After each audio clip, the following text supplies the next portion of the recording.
Rob Altenburg, Senior Director for Energy and Climate at PennFuture. First, tell us about your organization. Sure. PennFuture, we're a nonprofit environmental advocacy organization. We have offices all across Pennsylvania, and right from our founding, we've focused on energy issues and energy policy. Give me some examples of what you consider accomplishments, Rob. Oh, we were one of the organizations that was lobbying heavily for the enactment of the alternative energy portfolio standards. Mm-hmm. When that originally occurred, we've certainly been involved in negotiations on pretty much any energy or climate mm-hmm. bill that has been in the works since then. We also have a legal arm that works challenging whether it's permits for facilities or any other issues that arise. So, Rob, give us an idea of what happens at PennFuture, say, during the average week. How does it go? Where do you go? Who do you see?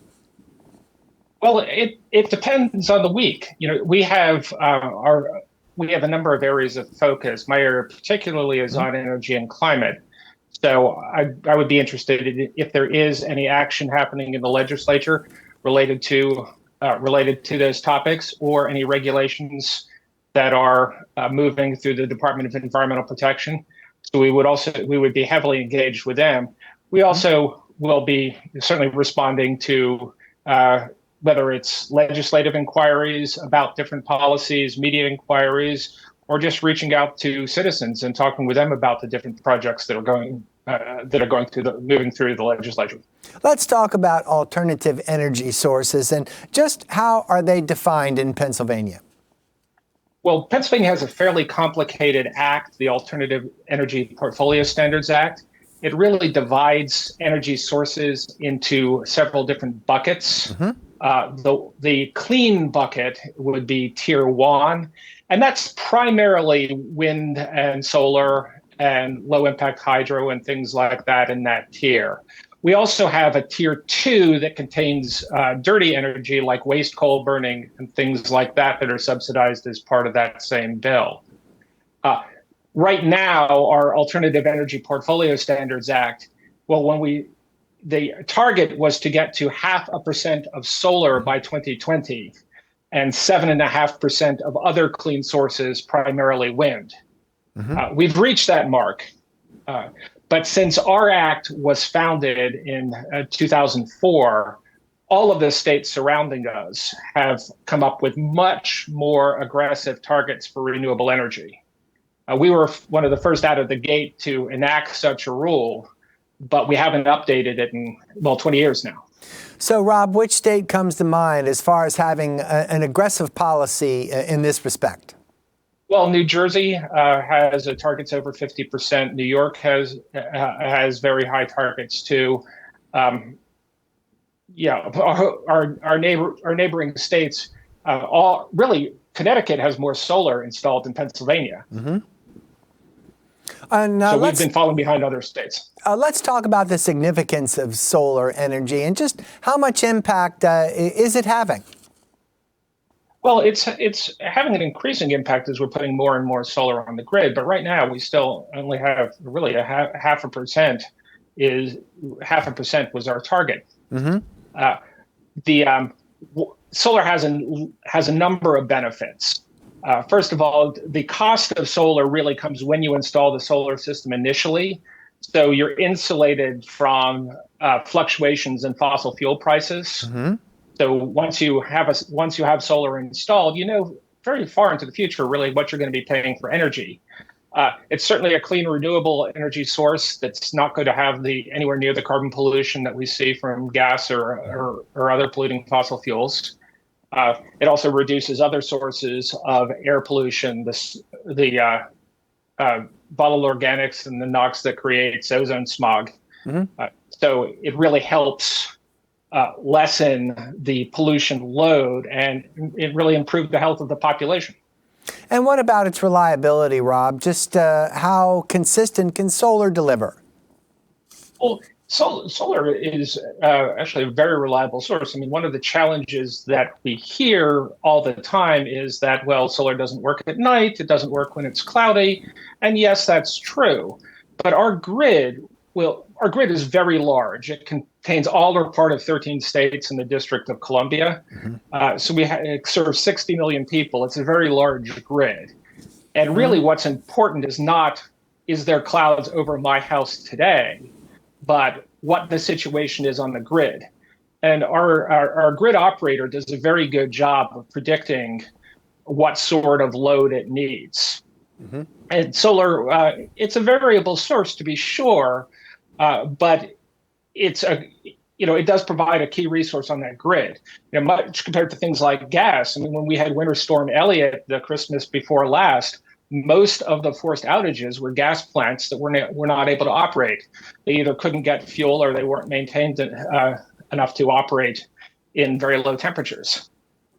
So right now we have the vast majority of our fuel our energy sources, our electricity sources are relying on gas, and that's just a lot of eggs in that one basket. Solar, wind, and other alternative sources lets us spread that around more. Tell me more about Pennsylvania's commitment to buying alternative energy. I'm sure some of our viewers aren't aware that there are requirements out there for how much energy Pennsylvania, alternative energy that is, that it has to use. Sure. When it comes to clean renewable generation, wind and solar, there's a 10%, we have to buy 10% of our energy from those sources, and that can come from anywhere in our grid, anywhere in that 13-state grid. Excuse me, 8%. 8% coming from anywhere in that 13% grid. 7.5% of that is primarily wind sources like that. 0.5% is coming from solar. I wonder how were those figures arrived at, Rob? Do you know? How did we did we choose to break it down this way? Well, back in 2004, we looked at solar was relatively expensive back in 2004, certainly much more expensive than it was today. And we were seeing a lot of wind operators coming and locating in Pennsylvania and projects being built. So the decision then was to put primarily on wind and those sources with just a small amount to encourage the development of solar. And back then, we weren't sure that we were going to get to 0.5% solar by 2020 because it depended on some developments in the market. What's turned out is the prices of solar have dropped dramatically, and the efficiency of solar panels have increased. So like in our office in Harrisburg, we replaced the solar panels on our roof. They were 15 years old when we replaced them. And in the same footprint, we're doubling the amount of energy we generate. And those panels are a whole lot cheaper now than they were 20 years ago. So we're really seeing a boom in solar. That's why one of the biggest job growth categories in the nation is solar installer. Actually, solar installer and wind technician are among the highest job growth areas. I understand Representative Otten has interest in both extending and expanding Pennsylvania's commitment to using alternative energy. And what do we know so far? How specific is that? So Representative Otten has introduced a bill. Now, right now, again, for clean renewable generation, that's the Tier 1 and the solar carve-out, we've got an 8% Tier 1 with 7.5% of Tier 1 with 0.5% of solar, so 8% total. What we're looking at doing, or what Representative Otten is looking to do in this bill, is expanding this to get 30% clean renewable generation by 2030. This is in line with the campaign goals that Governor Shapiro set when he was running for office, and it would jumpstart our solar energy industry in Pennsylvania. One of the issues that we've been having is companies that have worked on solar and projects have been locating in other states that are more favorable for solar projects, and that means jobs and clean energy that's going elsewhere. Let's talk some more. Excuse me, Rob. Let's talk more about Governor Shapiro, and you mentioned him just a minute ago. So, how would a group like yours, PennFuture, how would you rank the governor's performance so far? And he's been in office just about a year, as far as paying attention to the environment is concerned. Yeah, well, we certainly, we are eager to see what the governor does to accomplish his campaign promises. This 30 by 30 clean energy goal was certainly one of them, and we'd like to see we would like to see the governor's plan for accomplishing that. We'd certainly we were heartened that the governor has continued to support the regional greenhouse gas initiative, and the DEP is appealing recent court decisions on the RGGI program. The governor had a group meeting to evaluate alternatives to that program, and they really didn't find one. He set out fairly clear goals about what he wants to see in a successful program, and RGGI is the program that fits his goals there. Now, there's certainly a whole lot more to do. There's a whole lot of reductions to go, and we're still early. We haven't seen a lot of regulatory and legislative efforts moving this past year, but we hope that they will be moving shortly. Let's get some background, Rob, on the RGGI program, often referred to as, well, RGGI, Regional Greenhouse Gas Initiative, and what its goals are. Let's start at the beginning, which was former Governor Tom Wolf tried to get Pennsylvania to join a multi-state compact, but then the courts got in the way of that goal, didn't they? Yes. So what RGGI is, it's not an interstate compact, but what Governor Wolf's program did was it said Pennsylvania will establish a cap on carbon pollution and an emission fee for that carbon pollution that's created. Now, Pennsylvania could have done that any way it wanted to. The cheapest, the most efficient way to do that would be to join in with the other regional greenhouse gas initiative states. And they developed a program that's compatible with RGGI. And what that means is all of the regional greenhouse gas initiative states, they collectively have set a target of carbon emissions that will be allowed to go into the air. And they issue allowances. One allowance is 1 ton of carbon pollution. And a company that wants to put carbon into the atmosphere, they have to buy an allowance to do so. It's analogous to how all of us pay to have our trash taken care of. Have to somebody take it away and dispose of it properly. It's a similar system where companies that are going to put pollution in the air have to pay a fee to do that. The companies have to pay for their emissions is what it amounts to. Yes. And so they can either reduce their emissions or pay a fee.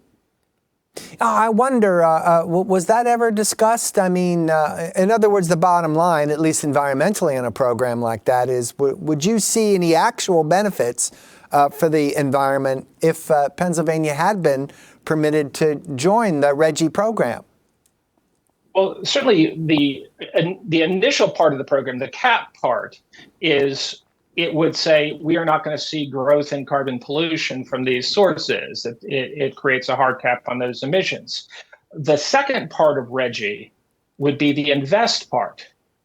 So when the money is paid for those emission fees under Pennsylvania's RGGI rule, that would go into the Clean Air Fund. And the DEP would have to spend that on things that reduce air pollution. So that could be investing in clean renewable generation, investing in energy efficiency. It could be assistance projects to help companies reduce their emissions, any manner of things. And of course, if the legislature wanted to, they could expand that list of things that the government could do to invest that money. But under the rule, it would go into the Clean Air Fund. We've been hearing about federal funds coming to Pennsylvania for the manufacture of hydrogen gas. And what impact would the manufacture of hydrogen gas have on the environment? I understand there are different kinds of hydrogen that might have a different impact, so maybe it gets complicated. It is complicated, and a lot of it depends on the details. So we have a couple sources of federal funding. You're correct. There's the Department of Energy has said $7 billion is going to go to 10 projects. Two of the projects that they have identified have at least part of that are impacting Pennsylvania. They're still developing the details on what a lot of those projects look like. Broadly, the Western PA project, the Arch 2 project, is primarily looking at using fracked gas, turning that into hydrogen, and then using that for the manufacture of various hydrogen purposes. Yes. Well, the frack gas they use the frack gas to make hydrogen, and then they take that hydrogen and then they try to use that to decarbonize industries, hopefully industries that would be challenging to decarbonize otherwise. The Eastern program, the Mach 2 program, is focused primarily on true green hydrogen, so hydrogen created from renewable energy. And again, that would have to find markets in ways that could help decarbonize our economy. So two different approaches, but the big questions are how much carbon pollution is released when you're making hydrogen, and what are you doing with the hydrogen? Are you actually offsetting sources? So most of the hydrogen sold in the United States today is going to petrochemical processes. So either extracting or processing petrochemicals. And those are carbon intensive processes. There are areas that hydrogen could effectively decarbonize, things like primary steel manufacture, cement manufacture, long distance transport like shipping, potentially airlines and things like that. These are categories that we can't effectively electrify. We can't plug them in very easily. The cleanest source would be if you can put clean energy on your grid, solar, wind, other sources of carbon-free energy on your grid, and you can plug things in like your cars or home appliances, things like that. That's the easiest way to decarbonize. Does state government have any hearings planned on the subject of hydrogen, especially with regard to an environmental impact? Well, they've had. As soon as the hydrogen hub was released under the Wolf administration, we had a rush to pass a subsidy bill that would provide subsidies for hydrogen use if it was made with fracked gas. That bill passed in 2022. We do have a bill in the legislature, HB 1215, Representative Vitale's bill, that would limit the sources that would qualify for those subsidies to being truly clean sources, to try and address some of these questions about where is this hydrogen coming from, and also where is it going to? If it's not going to decarbonize the grid, this is a very expensive project potentially. And if we're not targeting it, things that are going to actually decarbonize the grid, it's questionable how much benefit it's going to deliver for the expense. And when you mention the word benefit, that just makes me think of a basic question. How's the market for hydrogen? Well, I mean, right now, the biggest suppliers, the biggest users of hydrogen, the petrochemical industry is one, and another is the fertilizer industry. And there isn't a shortage of hydrogen on the market there. Now, the question is, well, what is going to use hydrogen? There's a lot of things that technically could, that probably will not happen in any big number. We're probably not going to have hydrogen cars. They exist. We can have hydrogen fuel cells in cars, but the billions of dollars to create a fueling infrastructure for hydrogen would be prohibitive. And electric cars are good enough for many, many purposes. So it seems unlikely hydrogen would be competitive there. Doing things like taking your heater out of your house, your gas heater or your oil heater, and replacing that with a hydrogen heater. Technically possible, sure, but that's not likely to happen. It would be a very expensive way. And we have, again, better choices for doing that sort of thing, whether it's heat pumps or or other technologies. Rob, right now I'm thinking of an op-ed that appeared in the Philadelphia Inquirer, and the headline read to the effect of Pennsylvania is tightly embracing the fossil fuel industry. So given that to the point headline, what are the consequences for the future if Pennsylvania, for example, keeps relying on coal? Well, coal, not so much. I mean, we have 4 large coal plants in Pennsylvania, and they are all scheduled to retire in the next few years. So large coal is pretty much, going to be out of the picture. We still have a fair amount of waste coal in Pennsylvania, although those plants are quite a bit smaller than some of these large coal plants. When we talk about Pennsylvania embracing fossil fuels today, what we mean is the fracking industry. So we are heavily reliant, we're over-reliant on fracked gas. And we saw what happens here. In 2004, when this industry was really starting to move into the state, we saw a lot of promises. Every problem we faced, from pollution to jobs, there was somebody out there telling us gas was the solution to that problem. And we've invested billions of dollars into subsidies. We saw this with the Shell cracker plant out in Beaver County. Billions of dollars went into subsidies for that plant. And what we've seen, there was actually a recent report from the Ohio River Valley Institute that talked about all of these billions of dollars went into these plants, but we are not seeing the economic benefits that were promised.